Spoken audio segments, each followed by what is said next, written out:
Planet X, the only show that aims to burn your face off. There will be things that will shock and repulse you. Yeah, bitches. Planet X. Planet X. We actually spoke on the phone a while back, and I wanted to talk to you specifically about this. I gave you a song title. Yes. Wars Fought by Proxy Robots. It was all about the end of the world, what's going to happen. I want to know, where's my check? Well, honestly. Your check isn't here because I didn't do it yet. Oh, okay. Yeah. Well, can I get a written guarantee of this? I mean, Sure. I want some money. I mean, I was going to bring in Rock'em Sock'em Robots so we could really battle this thing out. That would be awesome. But they wouldn't let it in. Really? I tried to fit it in the camera bag. They are threatening. Yeah, little pieces of plastic. They go. Yeah, you hold that in front of somebody, it's all over. Yeah. Knock their block off. Exactly. Well, it's not like the original anymore, you know? It's like the little plastic ones, you hit them twice and head pops off. Well, The original, like one with lead paint, that was the best kind. You can hit them, they chip off, you swallow it, you get a little sick for a couple of days, you know? Whatever, you know? It's all worth it, right? yeah, I guess so. Yeah. So, right now, obviously doing this big Mayhem Fest tour, how much does that leave you time to work on the, you're doing the score for the new movie, Transformers Rex. Is that finished up, or are you still... Well, I think Rob's working on other things. I don't know if that's going to happen or what, but we're just concentrating on the tour right now and, you know, things like that. It's a lot of work, you know. I just, you know, if I'm not playing on stage or doing interviews, I'm just playing. Okay. Now, is that something you've done before, like scores for movies? I know Trent Reznor is doing the score for the new Facebook movie. Yeah. I've done that a lot. I did like Baywatch, and I did movies and things like that from Hell with Johnny Depp. You know, so there's a lot of stuff. Okay. Well, it's funny because I was looking at some of the things you're credited on doing. Now, to throw out some of the cool ones, you worked with Hailstorm a little bit. You did a little bit with Leonard Skinner. Give me one, and there's one in particular. I've got it written down, so I'll say it if you don't. That a lot of people wouldn't have known that you worked on a couple of years back.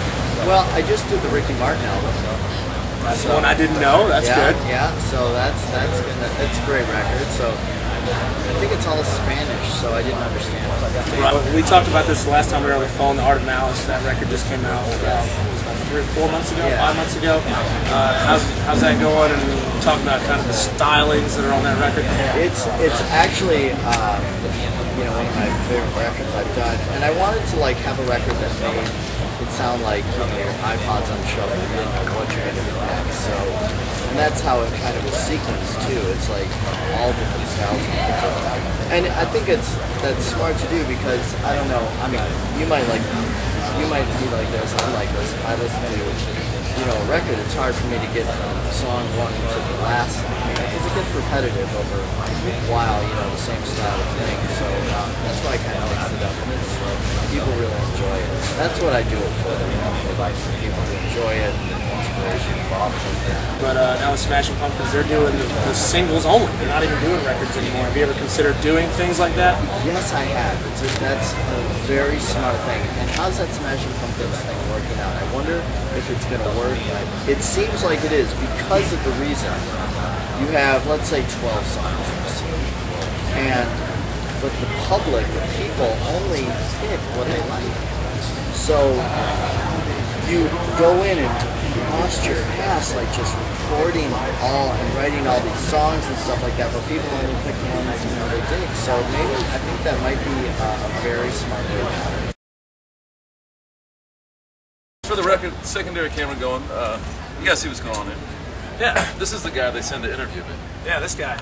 That's the girl they send to the camera. Why am I in front of the camera? Why is she behind it? Fair What's the deal with this? Just had to point that out. Planet X with Lamb of God.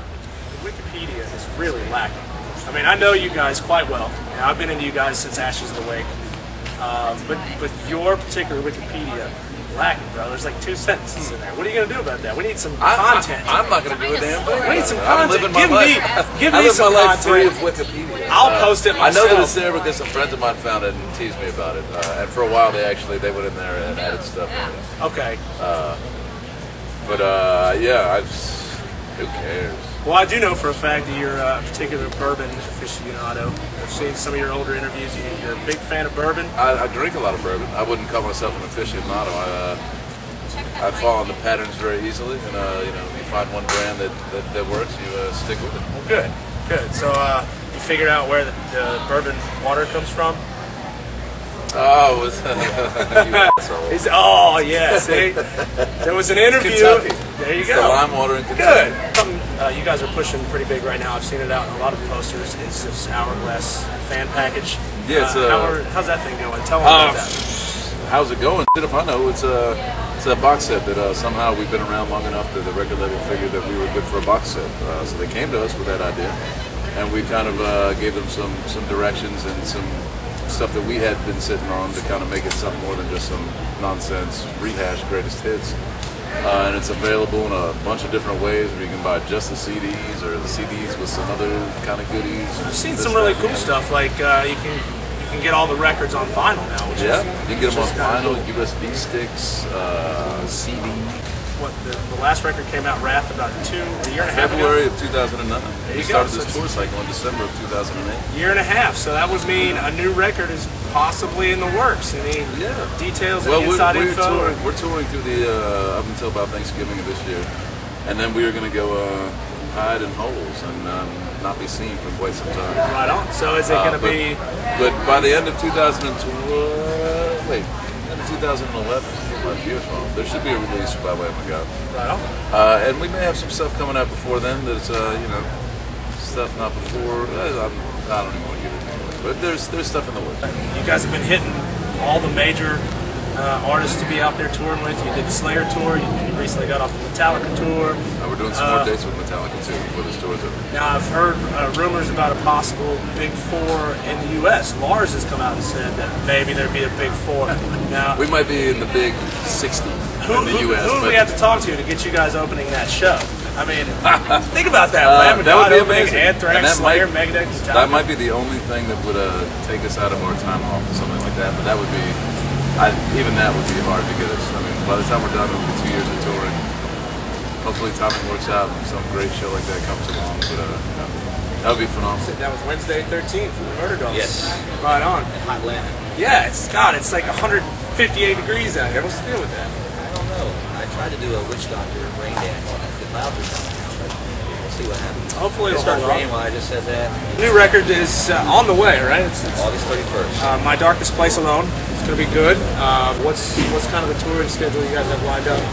Yeah, I mean, basically, Joey's playing drums with Rob Zombie on this tour, and we're on the same label, Roadrunner Records, so the label decided to put me out on the tour, so I just do promo and press every day, we do a signing.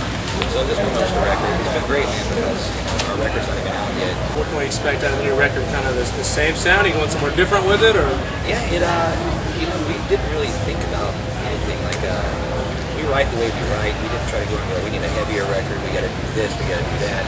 We just basically went in with all these ideas we had. We had 50 or 60 songs or song ideas, and we trimmed it down to 30, and then we got in the studio and we went, all right, we can't do all 30 of these songs. We just started Xing on ones, listening to them. And we basically had to sit in front of each other as close as you and I are, Joey and I, with the guitar and bass, guitar and drums, and we just all right, so we want to do this riff on this song, but we don't know where it's going to go, so we had to create it. So this is why we consider this to be like the first Murderdolls record, because it's the first time we ever sat down, wrote a record together. I've always been curious. You always hear all these bands that they write exactly the same way. They write 25 or so songs, they whittle them down. Whatever happens with that old material, some bands will put out, a record, say for example, to fulfill a label requirement, and they'll put in a couple of these old tracks. How many of those that, say for example, that you've cut off this record, do you possibly seeing the next record a couple of years down the road? I don't know. I mean, there are still some songs that will, was that a bat? I don't know. It was an owl. That was a bat. Gothic. Random side note, since we had this gigantic pterodactyl fly over us, I actually once decapitated an owl with my Jeep. Yeah, I was driving down the road, 11 o'clock at night, doing my thing, and something the size of a football bounces off my windshield. I get down, I'm stopping to get gas, a couple exits down the road. I'm like, what the heck was that? And I find a severed owl's head stuck underneath the roof rack on my Jeep. That is awesome, but I have a similar story. Hit me. I almost got decapitated by an owl jogging through Hollywood prior to this tour.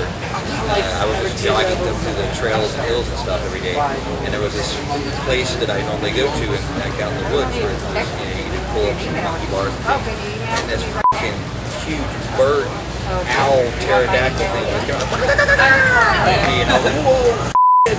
And I had to get Kung Fu move, and it just perched up on this thing and stared me down and actually walked me like it was ready to attack. I didn't know what to do. I was like, I gotta find a bird. I will. This would be like a UFC match. Wednesday 13 versus an owl. I would pay to see that fight. Get your eyes pecked out. Maybe. I don't know. I think I can take